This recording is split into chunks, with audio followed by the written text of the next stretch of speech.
Mas nahimong mahinungdanon ang pagsaulog sa ika-30 nga araw ng Barangay Bunawan proper niadtong Hulyo 24 tungod sa mga serbisyong hatod sa lokal nga panggamhanan ngadto sa mga residente pinaagi sa Barangay Serbisyo Publiko o BSP. Mismong mitambong si City Mayor Baste Duterte sa kasaulugan diin kini nagpaabot sa iyang mensahe ngadto sa katawhan lakip ang pasalig niini nga makanunayong pag-alagad sa mga barangay.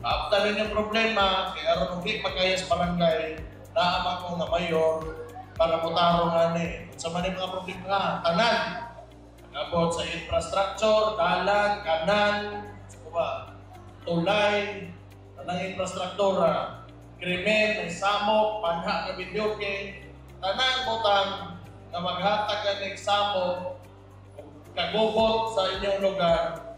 Kung gusto ninyo nga ma-resolve, ihatag ninyo sa gobyerno kung din ninyo kung kamo lang din ninyo kaya. So ihatagin ng higayon para tarungon ng mga problema. Atol sa BSP, apil si Mayor Baste nga miningkod sa mga lamesa sa local government agencies arong personal nga makikatubang sa mga taong buot magpaabot kaniya sa ilang mga panginanglanon o mga reklamo. Samtang, libuan ka mga residente sa Bunawan ang nabulahan sa mga serbisyo sa local government sama na lang sa medical ug dental mission sa City Health Office, legal consultation ug notaryo sa City Legal Office, medical assistance sa lingap ug uban pa. Ubay-ubay sad nga mga kabataan ang nalingaw ug nakatuon sa gipahigayon nga storytelling ug reading lesson sa Davao City Library pinaagi sa mobile library bus. Tinuod lang dako kayo sinagtabang ilabi na sa atong mga lumulupyo sa Bunawan.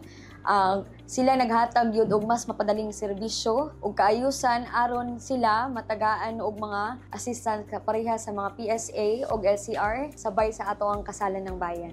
Highlight sad sa araw ng barangay ang kasalan ng bayan kung diin anaa sa 40 ka mga parisan ang gipangkasal. Apil sa mga nakabenepisyo niini kining magtiayon nga sila Nery Camarines o Genaro Mejias Estorba Jr. kinsa karon lang nakahigayon sa pagpakasal human sa 19 ka tuig nga panag-uban. Karon lang mi nag-decide na magpakasal na grade 12 ang among anak. Tapos sige siya ginon nga magpakasal na ni. Karon lang yun mi naka-decision.